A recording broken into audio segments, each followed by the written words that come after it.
Assalamualaikum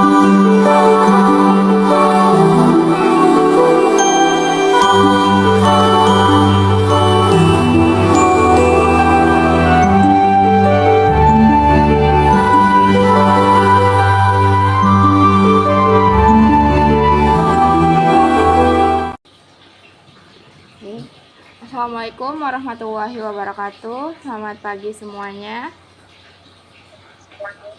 Waalaikumsalam warahmatullahi wabarakatuh. Pagi.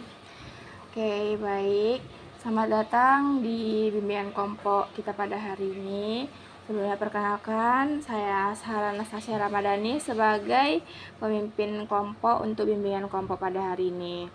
Nah, sebelum memulai bimbingan kelompok pada hari ini, alangkah baiknya kita untuk berdoa terlebih dahulu. Berdoa menurut agama dan kepercayaan masing-masing. Berdoa dimulai.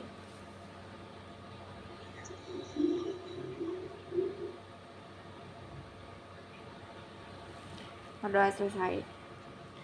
Oke, baik. Sebelumnya sudah ada yang pernah ikut bimbingan kelompok atau belum? Belum ya. Nah, jadi bimbingan kelompok itu adalah suatu bimbingan yang dilakukan secara berkelompok untuk berbagi pengalaman dan mencari solusi bersama-sama. Nah, tujuannya yaitu untuk menemukan upaya penyelesaian masalah yang dihadapi. Nah, cara pelaksanaan bimbingan kelompok ini yaitu semua anggota bebas berpendapat.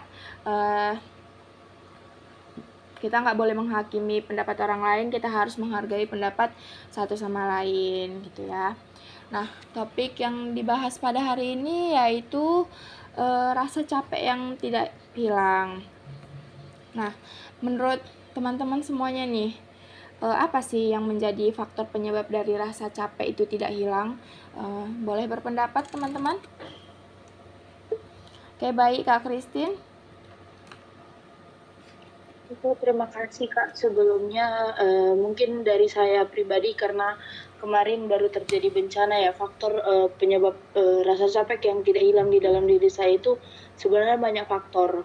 Yang pertama itu karena pikiran saya yang gelisah, terus trauma kejadian bencana itu masih membekas. Jadi karena teringat-ingat akan kejadian tersebut, tubuh saya jadi kurang beristirahat karena jadi kayak tertekan gitu Kak. Terus selain itu kan waktu kejadian bencana itu aktivitas yang dilakukan di dalam pengungsian atau tempat evakuasi itu banyak ya Kak, seperti mengurus kebutuhan sehari-hari di pengungsian, tidur gak nyenyak, kadang terbangun karena cemas, takut kondisi lingkungan yang kemarin itu terjadi lagi gitu-gitu sih Kak. Sehingga itu yang buat saya jadi capek, kayak tertekan gitu. Oke, baik Kak Christine. Ada teman-teman lain yang mau berpendapat? Oke, baik Kak Lydia, silahkan. Kalau dari diri saya sendiri sih Kak, saya capek tuh mungkin karena satu, kurang tidur kan, karena tempat pengungsian tuh tidak nyaman gitu. Lalu mungkin kekurangan asupan makanan yang bergizi karena kan semua bahan pokok itu kan terbatas, jadi tidak semua bergizi dan kami ya harus makan itu untuk memenuhi kebutuhan tubuh. Terus kami pun juga bekerja keras saat evakuasi atau kemarin juga pernah teman saya keluarganya hilang, kami harus mencari juga gitu sih Kak. Terus juga faktor psikologis kami yang mulai stres, terus rasa takut dan cemas kami sih Kak yang berlebihan. Lalu mungkin lingkungan juga suasana pengungsian yang bisa dibilang padat kan Kak, karena kan semua mengungsi nih, warga mengungsi ke tempat pengungsian jadi padat. Terus minimnya fasilitas kesehatan karena jangkauannya yang cukup sulit ke tempat pengungsian. Lalu kurangnya dukungan sosial atau relawan sih Kak, karena relawan tuh sedikit, nggak banyak. Kalau banyak mungkin bisa mencakup semua warga. Itu sih Kak dari saya. Oke, baik ya. Jadi banyak ya faktor yang menjadi penyebabnya, kayak tadi trauma, pikirannya gelisah atau stres, terus kurang tidur, kurang istirahat, terus tadi kata Kak Lydia juga makanan yang kita makan kurang bergizi karena kan habis bencana alam ya, jadi stok makanan terbatas, terus kurangnya relawan, jadi kan kita jadi lebih banyak beraktivitas untuk membantu-bantu mengevakuasi gitu kan. Nah, terus menurut teman-teman semuanya nih, dampak apa yang akan terjadi dari rasa capek yang tidak hilang ini? Boleh berpendapat? Oke, baik Kak Yemima. Menurut saya dampak yang dapat terjadi yang pertama itu fisik ya. Imunitas tubuh itu menurun dan juga dapat meningkatkan risiko sakit serta menghambat kemampuan karena kesulitan untuk mendapatkan makanan, air bersih, dan kalau dalam dampak psikologis itu kita dapat mudah stres dan sulit untuk berpikir jernih, mudah marah, dan cepat cemas. Oke, baik Kak Emma. Selanjutnya Kak Anissa. Dampak yang saya alami dari bencana ini seperti tubuh saya lemah, terus mudah sakit, daya tahan pun menurun. Karena bencana ini pun saya menjadi stres, gangguan tidur saya menjadi terganggu. Betul semangat saya pun hilang gitu, bahkan saya trauma gitu Kak. Oke, baik Kak Anissa. Selanjutnya untuk Bang Andar, bagaimana? Baik, terima kasih. Saya bilang dari apa dulu ya, dari dampak psikologis itu nanti kan mungkin bisa jadi stres meningkat, lalu depresi dan kecemasan, lalu penurunan konsentrasi dan daya ingat. Kalau kita bicara dari dampak fisiknya, mungkin secara dampaknya itu penurunan sistem imun, masalah tidur, masalah jantung dan tekanan darah, lalu dengan otot. Sekian, terima kasih. Oke, baik, benar ya teman-teman.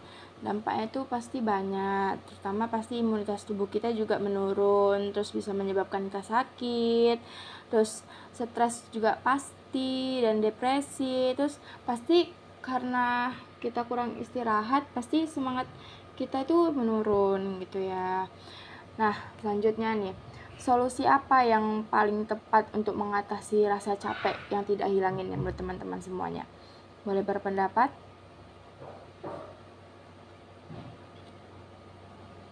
Oke, Kak Ridia. Oke Kak, mungkin dari diri saya sendiri dulu ya kan Kak. Yang pertama itu kan dampaknya lebih psikologis saya nih. Nah, biasanya saya itu mengikuti seperti inilah Kak, apa ya Kak, konseling trauma tadi, trauma healing. Nah, baik individu maupun kelompok. Jadi saya sering mengikuti hal-hal seperti ini juga. Terus mengadakan aktivitas positif. Nah, itu seperti misalnya saya mendekatkan diri kepada Yang Maha Kuasa, terus sering bermain juga untuk menghilangkan stres saya, atau kegiatan yang memang melupakan saya dari kejadian itu supaya tubuh saya tidak capek lagi. Namun terus memberikan edukasi sih Kak, saya sering mendengarkan edukasi juga yang tentang cara mengatasi rasa cemas dan kelelahan. Jadi saya sering dengar-dengar, sering mendapatkan edukasi juga. Begitu sih Kak dari saya. Oke, baik Kak Lydia.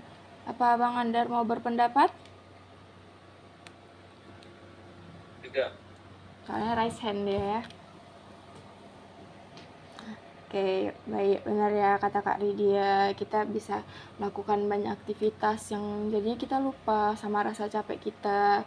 Terus kita ikut-ikut konseling seperti ini, jadi tahu bagaimana cara menyelesaikannya gitu ya. Nah, menurut teman-teman semuanya, komitmen apa yang harus teman-teman emban untuk menyelesaikan rasa capek yang tidak hilang ini? Boleh berpendapat? Oke, baik Kak Christine. Mungkin komitmen yang akan saya terapkan ya di dalam diri saya itu saya berkomitmen untuk menghilangi rasa capek saya ini. Saya tidak terlalu berpikir berlebihan mengenai situasi yang akan terjadi. Terus saya juga berjanji bakal menjaga pola tidur saya gimana pun kondisinya. Saya harus mengoptimalkan jam tidur saya supaya rasa capek itu bisa hilang. Terus untuk pola makan, mungkin saya akan menjaga makanan saya walaupun dalam kondisi sulit sekalipun. Mungkin itu aja, Kak. Oke, baik. Benar ya yang dibilang Kak Christine. Kita harus jaga pola makan, terus jam tidur kita harus tetap teratur gitu ya teman-teman. Nah, selanjutnya kita masuk ke BMB 3. Nah, BMB 3 ini kepanjangan dari berpikir, merasa, bersikap, bertindak, dan bertanggung jawab. Nah, setelah kita melakukan bimbingan kelompok pada hari ini, apa sih yang muncul dari diri teman-teman untuk mengungkapkan BMB 3 ini? Boleh berpendapat teman-teman?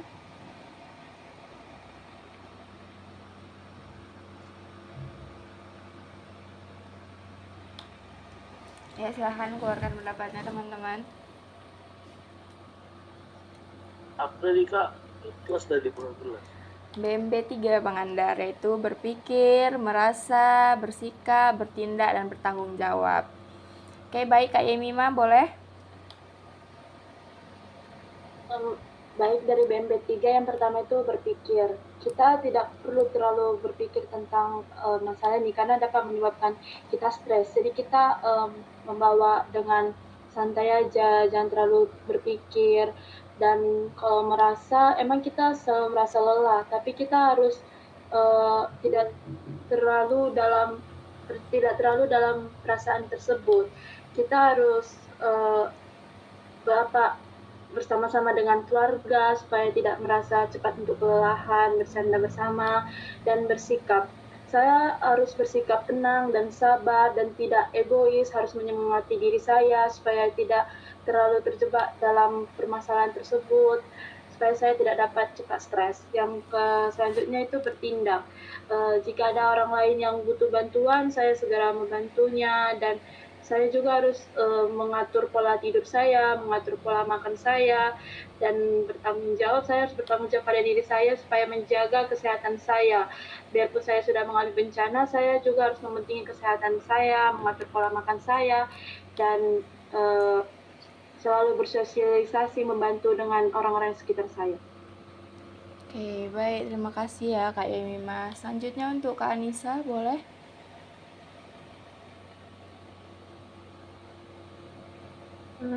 Yang pertama itu berpikir. Saya berpikir positif dalam menghadapi situasi sulit ini. Artinya tidak terus-menerus terjebak pada rasa takut dan trauma, tapi mulai mencari cara berpikir bagaimana bisa bangkit gitu.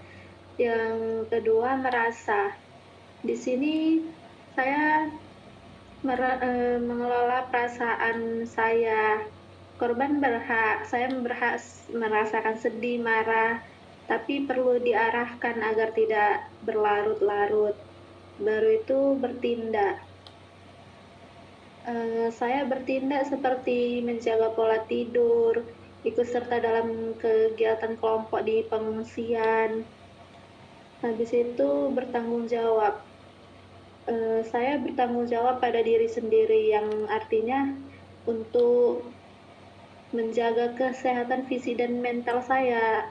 Saya tidak menyakiti diri sendiri dan berusaha bangkit meski pelan-pelan gitu, Kak. Oke, baik ya. Terima kasih kepada Kak Anissa, juga terima kasih kepada Kak Ima sudah mengutarakan pendapatnya. Nah, kita masuk kepada kesan dan pesan. Setelah kita melakukan bimbingan kelompok pada hari ini, kesan dan pesan apa sih yang timbul pada diri teman-teman semuanya? Boleh ngasih pendapatnya?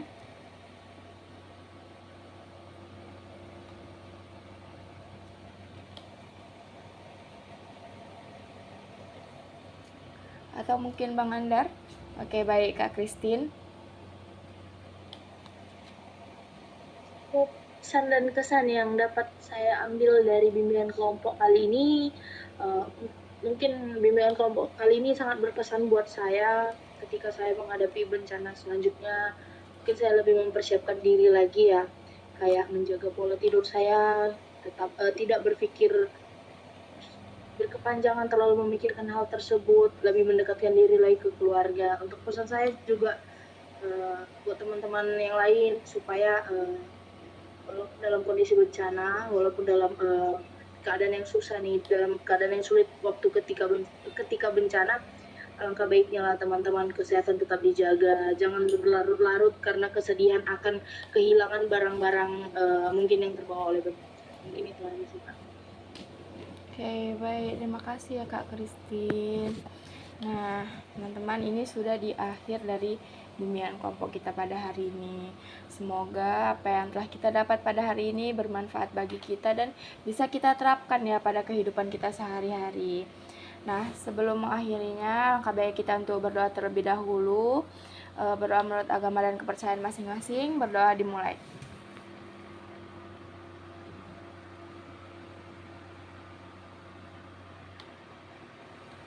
Baik, berdoa selesai.